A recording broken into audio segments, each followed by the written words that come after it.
ಸ್ವಾಗತ. ಮೊದಲಿಗೆ ಹೆಡ್ಲೈನ್ಸ್.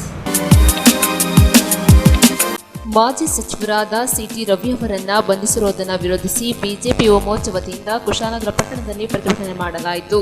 ಕ್ಯಾರ್ಪೇಟೆ ಪಟ್ಟಣದ ಶ್ರೀ ರಮಣ ಮಹರ್ಷಿ ಅಕಾಡೆಮಿ ಫಾರ್ ದಿ ಬ್ಲೈಂಡ್ ಸಮುದಾಯ ಅಭಿವೃದ್ಧಿ ಯೋಜನೆ ವತಿಯಿಂದ ಅಂಗವಿಕಲ ದಿನವನ್ನು ಆಚರಿಸಿದರು. ಮಡಿಕೇರಿ ನಗರದ ಫೀಲ್ಡ್ ಮಾರ್ಷಲ್ ಕೆಎಂ ಕಾರ್ಯಪ್ಪ ವೃತ್ತದಲ್ಲಿ ಸಿ ಮತ್ತು ಡಿ ಭೂಮಿಯನ್ನ ರೈತರಿಗೆ ನೀಡುವಂತೆ ಆಗ್ರಹಿಸಿ ಪ್ರತಿಭಟನೆ ಮಾಡಲಾಯಿತು.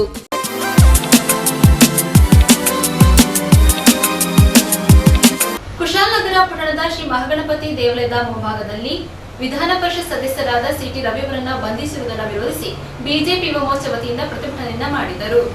ಮಾಜಿ ಸಚಿವರು ಹಾಗೂ ಹಾಲಿ ವಿಧಾನ ಪರಿಷತ್ ಸದಸ್ಯರಾದ ಸಿಟಿ ರವಿ ಅವರನ್ನ ಬಂಧಿಸಿರುವುದನ್ನು ಖಂಡಿಸಿ ಬಿಜೆಪಿ ಯುವ ಮೋರ್ಚಾ ಕುಶಾಲನಗರ ವತಿಯಿಂದ ಕುಶಾಲನಗರ ಪಟ್ಟಣದ ಮಹಾಗಣಪತಿ ದೇವಾಲಯದ ಮುಂಭಾಗದಲ್ಲಿ ರಾಜ್ಯ ಸರ್ಕಾರದ ವಿರುದ್ಧ ಆಕ್ರೋಶ ವ್ಯಕ್ತಪಡಿಸಿ ಪ್ರತಿಭಟನೆಯನ್ನ ಮಾಡಿದರು. ಪ್ರತಿಭಟನೆಯಲ್ಲಿ ಬಿಜೆಪಿ ಯುವ ಮೋರ್ಚಾ ನಗರ ಅಧ್ಯಕ್ಷರಾದ ರಾಮನಾಥನ್, ಪ್ರಧಾನ ಕಾರ್ಯದರ್ಶಿಗಳಾದ ಆದರ್ಶ ಹಾಗೂ ಸಚಿನ್, ಉಪಾಧ್ಯಕ್ಷರಾದ ಅವಿನಾಶ್, ತಾಲೂಕು ಪ್ರಧಾನ ಕಾರ್ಯದರ್ಶಿ ಕೃಷ್ಣಪ್ಪ, ಬಿಜೆಪಿ ಮುಖಂಡರಾದ ಅಮೃತರಾಜ್, ಬಾಲಾಜಿ, ವೈಶಾಖ್, ನಾರಾಯಣ, ಕುಮಾರಪ್ಪ, ಚಂದ್ರು, ಕಿಶೋರ್, ಪುಂಡರಿಕಾಕ್ಷ ಹಾಗೂ ಪಕ್ಷದ ಕಾರ್ಯಕರ್ತರು ಉಪಸ್ಥಿತರಿದ್ದರು. ರಾಜ್ಯ ಸರ್ಕಾರಕ್ಕೆ ಧಿಕ್ಕಾರ, ಧಿಕ್ಕಾರ, ಧಿಕ್ಕಾರ, ಧಿಕ್ಕಾರ, ಕಾಂಗ್ರೆಸ್ ಸರ್ಕಾರಕ್ಕೆ ಧಿಕ್ಕಾರ, ಧಿಕ್ಕಾರ, ಧಿಕ್ಕಾರ, ಕಾಂಗ್ರೆಸ್ ಸರ್ಕಾರಕ್ಕೆ ಧಿಕ್ಕಾರ. ಬೋಲೋ ಭಾರತ್ ಮಾತಾ ಕಿ ಜೈ. ನಮಸ್ಕಾರ. ಕಾಂಗ್ರೆಸ್ ಸರ್ಕಾರ ನಮ್ಮ ರಾಜ್ಯದಲ್ಲಿ ಸರ್ವಾಧಿಕಾರ ಧೋರಣೆಯಲ್ಲಿ ಮೆರೆಯುತ್ತಾ ಗೂಂಡಾಗಿರಿ ಮಾಡ್ತಾ ಇದೆ. ನಿನ್ನೆ ಸಂಜೆ ನಮ್ಮ MLC ಅವರಾದ ಶ್ರೀಯುತ ಸಿಟಿ ರವಿ ಅವ್ರನ್ನ ನಮ್ಮ ಸಭಾಧಿಪತಿಗಳ ಒಂದು ಆದೇಶನೂ ಸಹ ಪಡೆದುಕೊಳ್ಳದೆ ಕಾನೂನು ಬಾಹಿರವಾಗಿ ಅವ್ರನ್ನ ಅರೆಸ್ಟ್ ಮಾಡಿದ್ದಾರೆ. ಅವ್ರನ್ನ ಅರೆಸ್ಟ್ ಮಾಡೋದಿಲ್ಲಿ ಅವ್ರನ್ನ ಕಾನೂನು ಕಸ್ಟಡಿಗೆ ಒಪ್ಪಿಸಬೇಕಾಗಿತ್ತು. ಅದು ಬಿಟ್ಟು 4-5 ಜಿಲ್ಲೆಗಳಲ್ಲಿ ಅವರನ್ನು ಸುತ್ತಿಸಿ ಬೆಳಗ್ಗೆ ಅಂದರೆ ಇವತ್ತು ಮಧ್ಯಾಹ್ನದ ತನಕ ಅವ್ರನ್ನ ಅನಾಮಧೇಯವಾಗಿ ಅವ್ರನ್ನ ಇಟ್ಕೊಂಡಿರೋದು ಎಷ್ಟು ಸರಿ ಅನ್ನೋದು ನಮ್ಮ ಒಂದು ಪ್ರಶ್ನೆ. ಇದನ್ನು ನಾವು ರಾಜ್ಯಾದ್ಯಂತ ಭಾರತೀಯ ಜನತಾ ಪಾರ್ಟಿಯ ಕಾರ್ಯಕರ್ತರು ಖಂಡಿಸ್ತಾ ಇದ್ದೀವಿ. ಒಬ್ಬ MLCಗೆ ಈ ಒಂದು ಧೋರಣೆ ಸರ್ಕಾರ ತಾಳಿದರೆ ನಮ್ಮ ರಾಜ್ಯದ ಜನರ ಪರಿಸ್ಥಿತಿ ಯಾವ ರೀತಿ ಇರ್ಬೋದು ಅಂತ ನಾವು ಅವಲೋಕನ ಮಾಡಬೇಕಾಗತ್ತೆ. ಕೇಂದ್ರದಲ್ಲಿ ಯಾವ ರೀತಿ ರಾಹುಲ್ ಗಾಂಧಿ ಅವರು ಗೂಂಡಾ ಪ್ರವೃತ್ತಿಯನ್ನು ಮೆರೆದಿದ್ದಾರೆ ಅಂತ ನೀವು ಕಾಣ್ತಾ ಇರ್ಬೋದು. ಈ ಕಾಂಗ್ರೆಸ್ ಸಂಸ್ಕೃತಿನೇ ಇದು. ಎಮರ್ಜೆನ್ಸಿಯಿಂದ ಇವ್ರದ್ದು ಈ ಒಂದು ಧೋರಣೆಗಳು ಪ್ರಾರಂಭವಾಗಿದೆ. ಎಮರ್ಜೆನ್ಸಿಲಿ ಸಾವಿರಾರು ಜನರನ್ನ ಹತ್ಯೆಗೈದರು. ನಂತರ ಮೊನ್ನೆ ತಾನೇ ನಮ್ಮ ದೆಹಲಿಯಲ್ಲಿ ಒಬ್ಬರು ಮಣಿಪುರದ ಯುವ MP ಒಬ್ಬರು ಮಹಿಳಾ MPಗೆ ನಮ್ಮ ರಾಹುಲ್ ಗಾಂಧಿ ಅವರು ನಡೆದುಕೊಂಡ ರೀತಿಯನ್ನು ನಾವು ಗಮನಿಸ್ತಾ ಇದ್ದೀವಿ. ರಾಜ್ಯದಲ್ಲಿ ಬಂದರೆ ನಿನ್ನೆ ಸುಳ್ಳು ಕಂಪ್ಲೇಂಟ್ ನಮ್ಮ ಸಿಟಿ ರವಿ ಅವ್ರನ್ನ ಮೇಲೆ ಕಂಪ್ಲೇಂಟ್ ಕೊಟ್ಟು ಸರ್ಕಾರ ಗೂಂಡಾವರ್ತನೆ ಮಾಡ್ತಾ ಇದೆ. ಇದನ್ನೆಲ್ಲ ನಾವು ಖಂಡಿಸ್ತಾ ಇದ್ದೀವಿ. ಜನರು ಈಗ ನ್ಯಾಯ ಸಿಗದೆ ತುಂಬ ಕಷ್ಟದಲ್ಲಿ ಇದ್ದಾರೆ ಅಂತ ನಾನು ಈ ಸಂದರ್ಭದಲ್ಲಿ ಹೇಳ್ತೀನಿ. ಮುಂದಿನ ದಿನಗಳಲ್ಲಿ ನಾವು ಉಗ್ರ ರೀತಿಯಲ್ಲಿ ಪ್ರತಿಭಟನೆಯನ್ನು ಈ ವಿಚಾರವಾಗಿ ಮಾಡಲಿದ್ದೇವೆ ಅಂತ ತಮ್ಮ ಮುಂದೆ ಹೇಳ್ತಾ ಇದ್ದೀನಿ. ಧನ್ಯವಾದ. ಬಂಧಿಸಿರೋದು ತೀವ್ರವಾಗಿ ಬಿಜೆಪಿ ನ್ಯೂಸ್ ತಗಮಕ್ಕಾಗಿ ಡಾಕ್ಟರ್ HM ರಘುಕೋಟಿ, ಕುಶಾಲನಗರ. ಮಡಿಕೇರಿ ನಗರದ ಫೀಲ್ಡ್ ಮಾರ್ಷಲ್ ಕೆಎಂ ಕಾರ್ಯಪ್ಪ ವೃತ್ತದಲ್ಲಿ ಸಿ ಮತ್ತು ಡಿ ಭೂಮಿಯನ್ನ ರೈತರಿಗೆ ನೀಡುವಂತೆ ಆಗ್ರಹಿಸಿ ವಿವಿಧ ರೈತಪರ ಸಂಘಗಳು ಪ್ರತಿಭಟನೆಯನ್ನ ಮಾಡಿದರು. ಸಿ ಮತ್ತು ಡಿ ಭೂಮಿಯನ್ನ ರೈತರಿಗೆ ನೀಡುವಂತೆ ಆಗ್ರಹಿಸಿ ರೈತರು ಪ್ರತಿಭಟನೆಯನ್ನ ಮಾಡಿದರು. ಮಡಿಕೇರಿ ನಗರದ ಫೀಲ್ಡ್ ಮಾರ್ಷಲ್ ಕೆಎಂ ಕಾರ್ಯಪ್ಪ ಸರ್ಕಲ್ನಿಂದ ಪ್ರತಿಭಟನಾ ಮೆರವಣಿಗೆ ಸಾಗಿದ ರೈತರು ವಿವಿಧ ಜಿಲ್ಲೆಗಳಿಂದ ಆಗಮಿಸಿರುವ ಕೃಷಿಕ ಸಮೂಹ ಸಿ ಮತ್ತು ಡಿ ಲ್ಯಾಂಡ್ ಸೇರಿದಂತೆ ಹಲವಾರು ಸಮಸ್ಯೆಗಳ ಪರಿಹಾರಕ್ಕೆ ರಾಜ್ಯ ಮತ್ತು ಕೇಂದ್ರ ಸರ್ಕಾರವನ್ನ ಒತ್ತಾಯಿಸಿದರು. ಹಲವು ವರ್ಷಗಳಿಂದ ಉಳುಮೆ ಮಾಡಿಕೊಂಡು ಬಂದಿರುವ ಭೂಮಿಯನ್ನ ಕಿತ್ತು ಅರಣ್ಯಕ್ಕೆ ನೀಡಲಾಗುತ್ತಿದೆ ಎಂದು ಆಕ್ರೋಶ ಹೊರಹಾಕಿದರು. 3,000ಕ್ಕಿಂತಲೂ ಅಧಿಕ ಸಂಖ್ಯೆಯಲ್ಲಿ ರೈತರು ಭಾಗವಹಿಸಿ ರೈತರ ಹೋರಾಟಕ್ಕೆ ರಾಜಕೀಯ ಪಕ್ಷಗಳು ವಿವಿಧ ಸಂಘಟನೆಗಳು ಸಾಥ್ ನೀಡಿದವು. ರೈತರ ಮೆರವಣಿಗೆಯಿಂದ ಮಡಿಕೇರಿ ಮುಖ್ಯ ರಸ್ತೆಯಲ್ಲಿ 1 ಗಂಟೆಯಿಂದ ಟ್ರಾಫಿಕ್ ಜಾಮ್ ಉಂಟಾಗಿ ಸಾಲುಗಟ್ಟಿ ನಿಂತಿದ್ದ ವಾಹನಗಳು. ಯಾವುದೇ ಅಹಿತಕರ ಘಟನೆಗಳು ಸಂಭವಿಸದಂತೆ ಬಿಗಿ ಪೊಲೀಸ್ ಬಂದೋಬಸ್ತ್ ಏರ್ಪಡಿಸಲಾಗಿತ್ತು.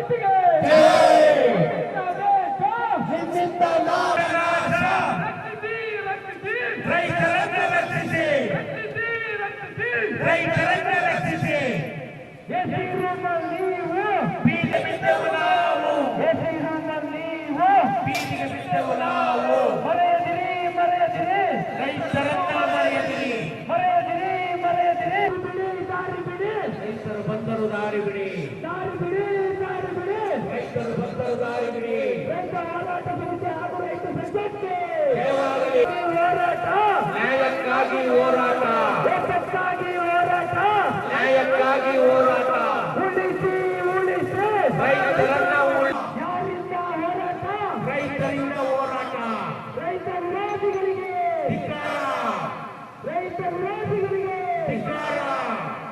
ದಾರಿ ಬಿಡಿ, ದಾರಿ ಬಿಡಿ, ದಾರಿ ಬಿಡಿ, ರೈತರ ಬಂಧನ ದಾರಿ ಬಿಡಿ.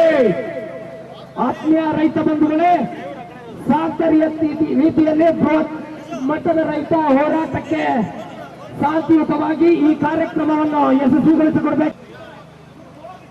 ದಯವಿಟ್ಟು ಪಿಕಪ್ ವಾಹನದ ಮುಂದೆ ಯಾರು ನಾಯಕರುಗಳು ಹೋಗಬಾರ್ದು ಅಂತ ಕೇಳ್ಕೊಳ್ತಾ ಇದ್ದಾವೆ. ನಿಮ್ಮಲ್ಲಿ ಕಳಕಳಿ ವಿನಂತಿ ಮಾಡ್ಕೊಳ್ತಾ ಇದ್ದಾವೆ. ಅಣ್ಣ ಸ್ಲೋಗನ್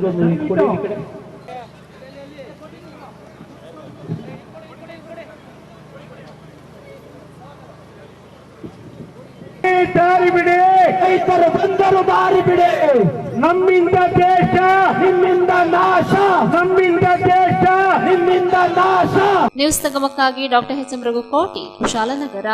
ಹಾಸನ ನಗರದ ನೌಕಿಸ್ ತಾಂತ್ರಿಕ ಮಹಾವಿದ್ಯಾಲಯದಲ್ಲಿ ಎಐಸಿಟಿಇ ವತಿಯಿಂದ ಯೂನಿವರ್ಸಲ್ ಹ್ಯೂಮನ್ ವ್ಯಾಲ್ಯೂಸ್ ಎಂಬ ವಿಶೇಷ ಕಾರ್ಯಕ್ರಮ ಹಮ್ಮಿಕೊಳ್ಳಲಾಗಿತ್ತು. ಯೂನಿವರ್ಸಲ್ ಹ್ಯೂಮನ್ ವ್ಯಾಲ್ಯೂಸ್ ಎನ್ನುವುದು ಪಠ್ಯಕ್ರಮವಾಗಿದ್ದು, ವಾಸ್ತವತೆಯ ಬಗ್ಗೆ ಸಾರ್ವತ್ರಿಕ, ತರ್ಕಬದ್ಧ ಮತ್ತು ಪರಿಶೀಲಿಸಬಹುದಾದ ಪ್ರಸ್ತಾಪಗಳ ವ್ಯವಸ್ಥಿತ ಗುಂಪಾಗಿ ಪ್ರಸ್ತುತಪಡಿಸಲಾಗಿದೆ. ಮನುಷ್ಯ, ಕುಟುಂಬ, ಸಮಾಜ, ಸಂಪೂರ್ಣ ಸ್ವಭಾವ ಮತ್ತು ಅಸ್ತಿತ್ವದ ಅಂತರ್ಗತ ಸಾಮರಸ್ಯದ ಬಗ್ಗೆ ಎಲ್ಲ ಹಂತಗಳಲ್ಲಿ ಸಾಮರಸ್ಯದಲ್ಲಿ ಮಾನವನ ಮೌಲ್ಯ ಅಥವಾ ಪಾತ್ರವನ್ನು ಇದು ಸೆಳೆಯುತ್ತದೆ. ಇದು ಮೂಲಭೂತವಾಗಿ ನೈತಿಕ ಮಾನವ ನಡವಳಿಕೆಯ ವ್ಯಾಪ್ತಿಯಾಗಿದೆ. ಇಂದಿನ ಸಮಸ್ಯೆಗಳ ಪರಿಹಾರವನ್ನು ಕಂಡುಹಿಡಿಯಲು ಇದು ಮತ್ತಷ್ಟು ಸಹಾಯ ಮಾಡುತ್ತದೆ ಎಂದು ಯೂನಿವರ್ಸಲ್ ಹ್ಯೂಮನ್ ವ್ಯಾಲ್ಯೂಸ್ನ ಸಂಪನ್ಮೂಲ ವ್ಯಕ್ತಿಗಳಾದ ಡಾಕ್ಟರ್ ಯಶವಂತ್ ಪಾಟೀಲ್ ತಿಳಿಸಿದರು. ಹಾಸನ ನಗರದ ನೌಕಿಸ್ ತಾಂತ್ರಿಕ ಮಹಾವಿದ್ಯಾಲಯದಲ್ಲಿ ಎಐಸಿಟಿಇಯು ಹಮ್ಮಿಕೊಂಡಿರುವ ಯೂನಿವರ್ಸಲ್ ಹ್ಯೂಮನ್ ವ್ಯಾಲ್ಯೂಸ್ ಇದರ ಬಗ್ಗೆ ಆಯೋಜಿಸಿರುವ ಕಾರ್ಯಾಗಾರವನ್ನು ಉದ್ಘಾಟಿಸಿ ಮಾತನಾಡಿದರು. ವಿಷಯವು ಅನ್ವೇಷಣೆಗಾಗಿ ಪ್ರಸ್ತಾಪಗಳ ರೂಪದಲ್ಲಿದೆ. ವಿಷಯವು ಸಾರ್ವತ್ರಿಕ, ತರ್ಕಬದ್ಧ, ಪರಿಶೀಲಿಸಬಹುದಾದ, ಎಲ್ಲವನ್ನ ಒಳಗೊಳ್ಳುವ ಮತ್ತು ಮಾನವೀಯವಾಗಿದೆ, ಸಾಮರಸ್ಯಕ್ಕೆ ಕಾರಣವಾಗುತ್ತದೆ. ಈ ವಿಧಾನವು ಅಸ್ತಿತ್ವದಲ್ಲಿ ಅಂತರ್ಗತ ಸಾಮರಸ್ಯ ಮತ್ತು ಸಹ ಅಸ್ತಿತ್ವದ ಆವಿಷ್ಕಾರಗಳನ್ನು ಒಳಗೊಂಡಿರುತ್ತದೆ ಎಂದರು. ಕಾರ್ಯಾಗಾರದ ವೀಕ್ಷಣೆಗಾರರಾದ ಶ್ರೀಮತಿ ಭಾಗ್ಯಶ್ರೀ, ಕಾರ್ಯಕ್ರಮದ ಸಂಯೋಜಕರಾದ ಶ್ರೀಮತಿ ಸಿದ್ದಿಕಾ, ನಾಜಿಯಾ ಮತ್ತು ಕಾಲೇಜಿನ ಎಲ್ಲ ಪ್ರಾಧ್ಯಾಪಕರು, ಜಿಲ್ಲೆಯ ಇತರೆ ಶಾಲಾ ಕಾಲೇಜಿನ ಅಧ್ಯಾಪಕರು ಭಾಗಿಯಾಗಿದ್ದರು. That is what is highly missing in most of the institutions today. And I could experience that here in this college. And this is what, see, the gap we are creating, the today's education system is creating gap between students and teachers. That's why we have changed our sitting arrangement here. We need to fill this gap. We stand here and speak to our students and students keep talking among themselves back and nothing reaches to them as we propose anything. So in teaching and learning there should be no gap. So to fill that gap we have to be very close. And that's why what we say is, whatever we speak here, they are only proposals. There is nothing like do's and don'ts. This is the different approach. So if we change our approach, then everything changes. So if we expect change from outside, then we have to change from within. This is what is the content of all our 3 days proposals. So if we can change from within, then we can change from the outside. So what actually we are searching today is, only from outside we are searching for everything. But our MHV will make us to start from within. This is what is the real change, and this is where we find everything real if we start from within. We are searching for everything outside. That's completely a wrong approach. You will understand in these 3 days, you will understand in these 3 days. With this short, brief words, I will conclude my presentation here, and in these 3 days you will understand what actually is UHV. Okay, thank you. To make a list, it will be a big list, but just we want to see that our student can help to solve these problems. Our student doesn't become a part of this problem. So that is the purpose of this UHV. We will be discussing this content for next 3 days. Okay. So thank you very much. And that is with respect to the normalities and probability certificate for our own self, for our own betterment. It is good for each one of you to attend this program. Okay, so I would like to mention a few norms that you need to follow for the next 3 days. So the session starts at exactly 8:30, ends at 4:30 in all the days. At the workshop, 100% attendance is expected and it is mandatory to avail the certificate. So you have to be here throughout the session and the mobile has to be switched off.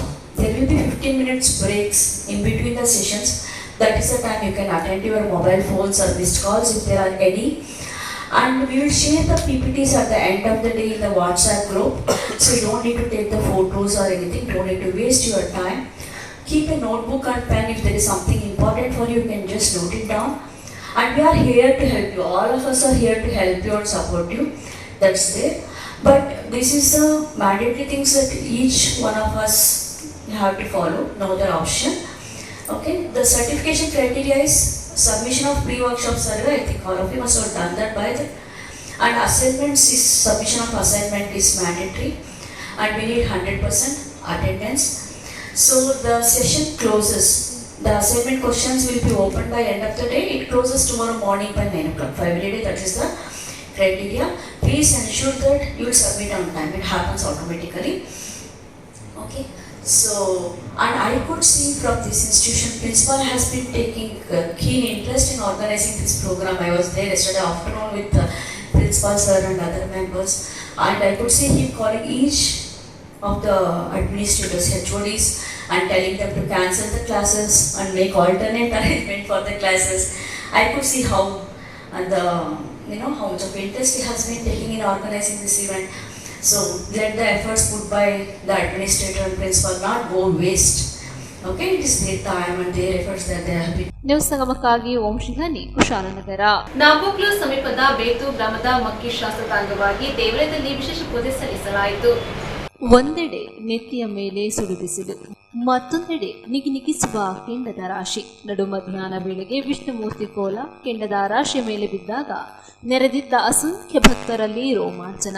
ಕೈ ಮುಗಿದು ಭಕ್ತರು ಹರಕೆ ಸಲ್ಲಿಸಿ ಪೂಜೆ ಪುರಸ್ಕಾರಗಳಲ್ಲಿ ಪಾಲ್ಗೊಂಡರು. ಮಳೆ ಬೆಳೆ ಸಕಾಲದಲ್ಲಿ ಆಗಿ ಸಿರಿ ಸಂಪತ್ತು ಕರುಣಿಸುವಂತೆ ದೇವರಲ್ಲಿ ಪ್ರಾರ್ಥಿಸಿದರು. ಇದೆಲ್ಲ ನಡೆದಿದ್ದು ನಾಪೋಕ್ಲು ಸಮೀಪದ ಬೇತು ಗ್ರಾಮದ ಮಕ್ಕಿ ಶ್ರೀಶಾಸ್ತ್ರದ ಸನ್ನಿಧಿಯಲ್ಲಿ. ಪ್ರತಿ ವರ್ಷದಂತೆ ಶುಕ್ರವಾರ ನಡೆದ ಮಕ್ಕಿ ಶಾಸ್ತ್ರವು ದೇವರ ವಾರ್ಷಿಕ ಉತ್ಸವ ಭಕ್ತರ ಸಂಭ್ರಮವನ್ನ ಹೆಚ್ಚಿಸಿತು. ನಾಪೋಕ್ಲು ಪಟ್ಟಣ ಸೇರಿದಂತೆ ಬೇತು, ನೆಲಜಿ, ಬಲ್ಲಮಾವಟಿ, ಪಾರಾಯಣೆ, ಹೊದ್ದೂರು ಮತ್ತಿತರ ಗ್ರಾಮಗಳಿಂದ ದೂರದ ನಗರಗಳಿಂದಲೂ ಅಧಿಕ ಸಂಖ್ಯೆಯ ಭಕ್ತರು ದೇವಾಲಯದಲ್ಲಿ ಜಮಾಯಿಸಿದರು. ಶುಕ್ರವಾರ ದೇವಾಲಯದ ಆವರಣದಲ್ಲಿ ನಡೆದ 2 ಪ್ರಮುಖ ಕೋಲಗಳೊಂದಿಗೆ ಉತ್ಸವ ಸಂಪನ್ನಗೊಂಡಿತು.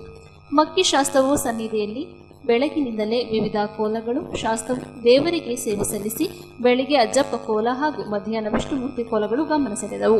ಭಕ್ತರು ಅಧಿಕ ಸಂಖ್ಯೆಯಲ್ಲಿ ಉತ್ಸವದಲ್ಲಿ ಪಾಲ್ಗೊಂಡು ಕಾರ್ಯಕ್ರಮವನ್ನು ವೀಕ್ಷಿಸಿ ಭಕ್ತರಿಂದ ದೇವರಿಗೆ ವಿವಿಧ ರೀತಿಯ ಆರೈಕೆಗಳನ್ನು ಸಲ್ಲಿಸಲಾಯಿತು.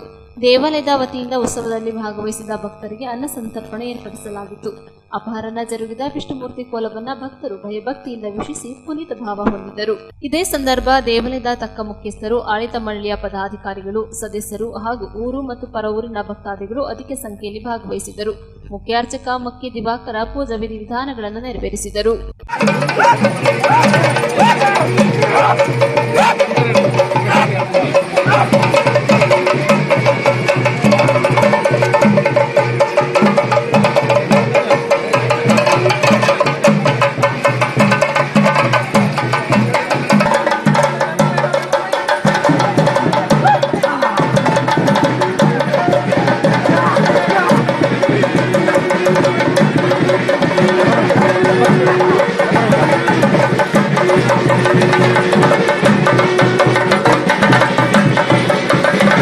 ನ್ಯೂಸ್ ಸಂಗಮಕ್ಕಾಗಿ ದುಗ್ಗಳ ಸದಾನಂದ, ನಾಪೋಕ್ಲು.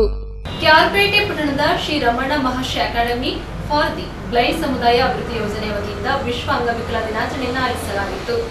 ವಿಕಲಚೇತನರಿಗೆ ಅನುಕಂಪಕ್ಕಿಂತ ಅವಕಾಶಗಳು ಹೆಚ್ಚಾಗಿ ಸಿಗಬೇಕು. ಅವರಿಗೆ ಸಂವಿಧಾನಬದ್ಧವಾಗಿ ಸಿಗಬೇಕಾದ ಸವಲತ್ತುಗಳು ಸುಲಭವಾಗಿ ದೊರೆಯಬೇಕೆಂದು ಪ್ರಗತಿ ಶಿಕ್ಷಣ ಸಂಸ್ಥೆಯ ಸಂಸ್ಥಾಪಕ ಅಧ್ಯಕ್ಷರು ಹಾಗೂ ವಿಶ್ರಾಂತ ಪ್ರಾಂಶುಪಾಲರಾದ ಕೆ ಕಾಳೇಗೌಡ ತಿಳಿಸಿದರು. ಕೆಆರ್ಪೇಟೆ ಪಟ್ಟಣದ ಶ್ರೀ ರಮಣ ಮಹರ್ಷಿ ಅಕಾಡೆಮಿ ಫಾರ್ ದಿ ಬ್ಲೈಂಡ್ ಸಮುದಾಯ ಅಭಿವೃದ್ಧಿ ಯೋಜನೆಯು ವಿಶ್ವ ಅಂಗವಿಕಲ ದಿನಾಚರಣೆ ಅಂಗವಾಗಿ ಹಮ್ಮಿಕೊಂಡಿದ್ದ ಕಾರ್ಯಕ್ರಮವನ್ನು ಉದ್ಘಾಟನೆ ಮಾಡಿ ಮಾತನಾಡಿದರು. ವಿಶೇಷ ಚೇತನರು ಹಲವಾರು ಉನ್ನತ ಸ್ಥಾನಗಳಲ್ಲಿ ಅವಕಾಶಗಳನ್ನು ಪಡೆದಿದ್ದಾರೆ. ಅವರು ಉತ್ತಮವಾದ ಕೆಲಸಗಳನ್ನು ನಿರ್ವಹಿಸುತ್ತಿದ್ದಾರೆ. ವೈದ್ಯರು, ಇಂಜಿನಿಯರ್ಗಳು, ನೌಕರರು, ಆಡಳಿತಗಾರರು ಮುಂತಾದ ಕ್ಷೇತ್ರಗಳಲ್ಲಿ ಮುಂತಾದ ಕಡೆಗಳಲ್ಲಿ ವಿಶೇಷ ಚೇತನರ ಸೇವೆ ಉನ್ನತವಾಗಿದೆ. ಅದನ್ನ ಮಾದರಿಯಾಗಿಟ್ಟುಕೊಂಡು ಕೆಲಸ ಮಾಡಿದರೆ ಉತ್ತಮ ಅವಕಾಶಗಳನ್ನು ಪಡೆಯಲು ಸಾಧ್ಯವಾಗುತ್ತದೆ ಎಂದರು.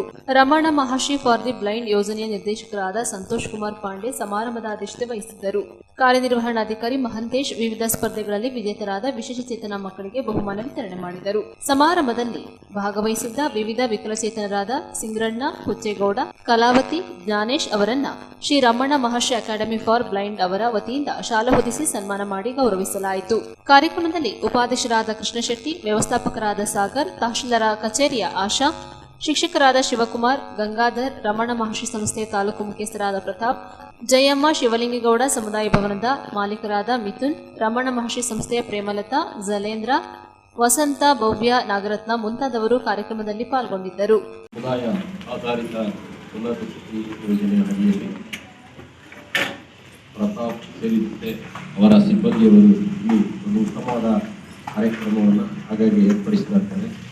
ಅವರಿಗೆ ಅಭಿನಂದನೆಗಳನ್ನು ಸಲ್ಲಿಸುತ್ತಾ ಈ ಕಾರ್ಯಕ್ರಮದಲ್ಲಿ ಪಾಲ್ಗೊಂಡಿರತಕ್ಕಂಥ ರಮಣ ಮಹರ್ಷಿ ಸಂಸ್ಥೆಯ ಮುಖ್ಯಸ್ಥರಾದ ಶ್ರೀ ಸಂತೋಷ್ ಪಾಂಡೆ ಅವರೇ, ಹಾಗೆ ಮಹಂತೇಶ್ ಅವರೇ, ತಾಲೂಕು ಕಚೇರಿಯಿಂದ ಆಗಮಿಸಿರ್ತಕ್ಕಂಥ ಶ್ರೀಮತಿ ಆಶಾ ಅವರೇ, ಈ ಅಂಗವಿಕಲರ ಸಂಘದ ಮುಖ್ಯಸ್ಥರು ಅಧ್ಯಕ್ಷರಾದ ಅಧ್ಯಕ್ಷರಾದ ಶ್ರೀ ಲಿಂಗರಾಜೇಗೌಡರೇ, ಉಪಾಧ್ಯಕ್ಷರಾದಂಥ ಕೃಷ್ಣಶೆಟ್ಟಿ ಅವರೇ, ವ್ಯವಸ್ಥಾಪಕರಾದಂಥ ಸಾಗರ್ ಅವರೇ, ಹಾಗೆಯೇ ಶಿಕ್ಷಕರಾದಂಥ ಶಿವಕುಮಾರ್ ಅವರೇ, ಗಂಗಾಧರ್ ಅವರೇ, ಈ ಆಗಮಿಸಿರ್ತಕ್ಕಂಥ ಈ ಸ್ಥಳಾವಕಾಶವನ್ನು ಕಲ್ಪಿಸಿರ್ತಕ್ಕಂಥ ನಮ್ಮ ಆತ್ಮೀಯರಾದಂಥ ಬಸವೇಗೌಡರ ಪುತ್ರರಾದ ಮಿಥುನ್ರವರೇ, ಹಾಗೆ ಎಲ್ಲ ಸಿಬ್ಬಂದಿಯವರೇ, ಹಾಗೆ ಎಲ್ಲ ಇಲ್ಲಿ ಬಂದಿರತಕ್ಕಂಥ ಅಂಗವಿಕಲ ಬಾಂಧವಗಳೇ ಮತ್ತು ಅವರ ಪೋಷಕರೇ, ನಿಮಗೆಲ್ಲರಿಗೂ ಕೂಡ ಗೊತ್ತಿದೆ ಅಂಗವಿಕಲರ ದಿನಾಚರಣೆ ಇಡೀ ವಿಶ್ವದಲ್ಲೇ ಅದ್ದೂರಿಯಾಗಿ ವ್ಯವಸ್ಥಿತವಾಗಿ ಆಚರಿಸಲಾಗ್ತಾ ಇದೆ. ನಾವೆಲ್ಲರೂ ಕೂಡ ಅದರ ನೆನಪನ್ನು ನಾವು ಯಾಕೆ ಮಾಡ್ಕೋಬೇಕು ಅಂದರೆ, ಇವತ್ತು ಅಂಗವಿಕಲತೆ ಕಲಿಸಬೇಕು, ಅದು ಯಾರೂ ಕೂಡ ಕೇಳಿ ಬಂದಿರತಕ್ಕಂಥದ್ದಲ್ಲ. ಆಕಸ್ಮಿಕವಾದರೂ ಕೂಡ ಇವತ್ತು ವಿಶ್ವದಲ್ಲೇ ನಾವು ನೋಡಬಾರ್ದು, ಕ್ರೀಡೆಯಲ್ಲಿ ಇರ್ಬೋದು, ಬೇರೆ ಬೇರೆ ರಂಗದಲ್ಲಿ ಇರ್ಬೋದು, ವೈದ್ಯ ಸೇವೆಯಲ್ಲಿ ಇರ್ಬೋದು, ಆಡಳಿತ ಸೇವೆಯಲ್ಲಿ ಇರ್ಬೋದು, ಎಲ್ಲ ರಂಗಗಳಲ್ಲಿಯೂ ಕೂಡ ಅಂಗವಿಕಲರು ಉತ್ತಮ ಸ್ಥಾನದಲ್ಲಿದ್ದಾರೆ. ಅದನ್ನು ನಾವು ಮಾದರಿಯಾಗಿ ತೆಗೆದುಕೊಂಡ್ರೆ ಅಂಗವಿಕಲತೆ ನಮಗೆ ಶಾಪ ಅಲ್ಲ. ಏನೋ ಆಕಸ್ಮಿಕವಾಗಿ ಬಂದಿರುತ್ತೆ, ಎಲ್ಲರಿಗೂ ಏನೋ ಪ್ರಾಬ್ಲಮ್ ಇರುತ್ತೆ, ಎಲ್ಲರಿಗೂ ಒಂದು ಪ್ರಾಬ್ಲಮ್ ಇರುತ್ತೆ ಅಷ್ಟೇ. ಹಾಗಾಗಿ ಅದನ್ನೇ ನಾವು ಯಾವಾಗಲೂ ಕೂಡ ನೆನ್ಕೊಳ್ತಾ ಕೂತ್ಕೊಂಡ್ರೆ ಅದರಿಂದ ಸಮಸ್ಯೆ ಬಗೆಹರಿಯೋದಿಲ್ಲ. ಸಮಸ್ಯೆಯನ್ನು ನಾವು ಬಗೆಹರಿಸ್ಕೊಳ್ಬೇಕಂದ್ರೆ ನಮ್ಮ ವ್ಯಾಪ್ತಿಯಲ್ಲಿ ನಾವು ಏನು ಮಾಡ್ಬೋದು, ಏನು ಕೆಲಸ ಆಗುತ್ತೆ ಅದನ್ನು ಮಾಡ್ತಾ ಹೋದ್ರೆ ಖಂಡಿತ ಅದರಲ್ಲಿ ಫಲವನ್ನು ಪಡೆಯಲಿಕ್ಕೆ ಸಾಧ್ಯ ಆಗುತ್ತೆ. ಹಾಗಾಗಿ ನಾವೆಲ್ಲರೂ ಕೂಡ ಆಲೋಚನೆ ಮಾಡಬೇಕು.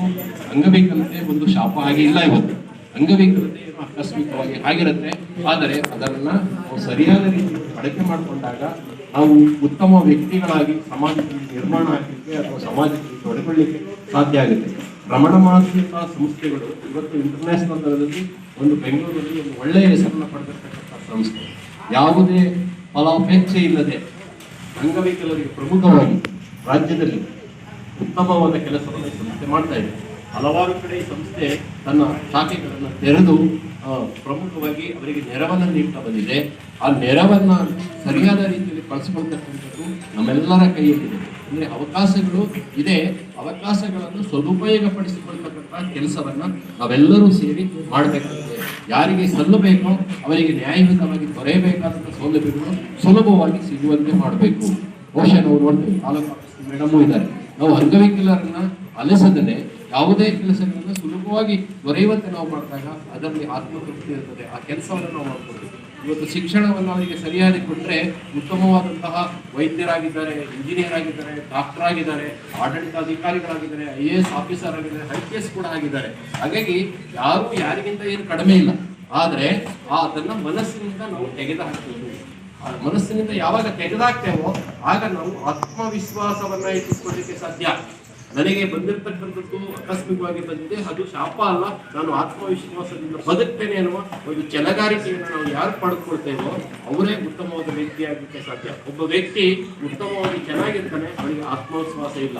ಆತ್ಮವಿಶ್ವಾಸ ಇಲ್ಲದೇ ಇದ್ರೆ ಅವನು ಒಬ್ಬ ಅಂಗವಿಕಲನೇ. ಒಬ್ಬ ಚೆನ್ನಾಗಿರ್ತಾನೆ ಒಬ್ಬ ವ್ಯಕ್ತಿ, ಅವನು ತನ್ನ ಸ್ವಸಾಮರ್ಥ್ಯದಿಂದ ದುಡಿಯುವ ಶಕ್ತಿ ಇರ್ತದೆ, ಆದರೆ ಅವನು ದುಡಿಯುವ ಕೆಲಸವನ್ನ ಮಾಡೋದಿಲ್ಲ, ಸಾಮರ್ಥ್ಯವನ್ನು ಕೊಡೋದಿಲ್ಲ, ಆತ್ಮವಿಶ್ವಾಸವನ್ನು ಕೊಡೋದಿಲ್ಲ, ಅವನ ಏನಂತ ಕರಿಬೇಕಾಗುತ್ತೆ? ನಾವು ಕೂಡ ಅವನನ್ನು ಪ್ರಯೋಜನವಾದ ವ್ಯಕ್ತಿ ಅಂತ ಕರೀತೇವೆ. ಆದ್ರೆ ಅಂಗವಿಕಲರ ಸ್ವಾಭಿಮಾನಿಗಳು ಯಾರು ಕೂಡ ಯಾರ ಏನು ಕೂಡ ಬೇಡೋದಿಲ್ಲ. ಸರ್ಕಾರದ ಸೌಲಭ್ಯಗಳು ಸುಲಭವಾಗಿ ಸಿಗುವಂತಾಗಬೇಕು. ಇವತ್ತು ಬಹುತೇಕ ಪಂಚಾಯಿತಿಗಳಿರ್ಬೋದು, ಸಂಘ ಸಂಸ್ಥೆಗಳಿರ್ಬೋದು, 5% ಹಣವನ್ನ ಅವರಿಗೆ ವೆಚ್ಚ ಮಾಡಬೇಕು ಅಂತ ಹೇಳಿದ್ರೆ ಅದನ್ನ ಡೈವರ್ಸ್ ಮಾಡ್ತಾ ಇರ್ತಾರೆ, ಬೇರೆ ಬೇರೆ ಇದಕ್ಕೆ ವೆಚ್ಚ ಮಾಡ್ತಾರೆ. ಅದು ಆಗದಂತೆ ನೋಡ್ಕೋಬೇಕು ನಾವು, ಯಾಕೆಂದ್ರೆ ಅದಕ್ಕೆ ಆದಂತ ಕೆಲವು ಜನ. ನ್ಯೂಸ್ ಸಂಗಮಕ್ಕಾಗಿ ಡಾಕ್ಟರ್ ಕೆಆರ್ ನೀಲಕಂಠ, ಕೆಆರ್ಪೇಟೆ. ಕೊನೆಯಲ್ಲಿ ಮತ್ತೊಮ್ಮೆ ಹೆಡ್ಲೈನ್ಸ್. ಮಾಜಿ ಸಚಿವರಾದ ಸಿಟಿ ರವಿ ಅವರನ್ನ ಬಂಧಿಸಿರುವುದನ್ನು ವಿರೋಧಿಸಿ ಬಿಜೆಪಿ ಯುವ ಮೋರ್ಚಾ ವತಿಯಿಂದ ಕುಶಾಲನಗರ ಪಟ್ಟಣದಲ್ಲಿ ಪ್ರತಿಭಟನೆ ಮಾಡಲಾಯಿತು. ಕೆಆರ್ಪೇಟೆ ಪಟ್ಟಣದ ಶ್ರೀ ರಮಣ ಮಹರ್ಷಿ ಅಕಾಡೆಮಿ ಫಾರ್ ದಿ ಬ್ಲೈಂಡ್ ಸಮುದಾಯ ಅಭಿವೃದ್ಧಿ ಯೋಜನೆ ವತಿಯಿಂದ ಅಂಗವಿಕಲ ದಿನವನ್ನು ಆಚರಿಸಿದರು. ಮಡಿಕೇರಿ ನಗರದ ಫೀಲ್ಡ್ ಮಾರ್ಷಲ್ ಕೆಎಂ ಕಾರ್ಯಪ್ಪ ವೃತ್ತದಲ್ಲಿ ಸಿ ಮತ್ತು ಡಿ ಭೂಮಿಯನ್ನ ರೈತರಿಗೆ ನೀಡುವಂತೆ ಆಗ್ರಹಿಸಿ ಪ್ರತಿಭಟನೆ ಮಾಡಲಾಯಿತು.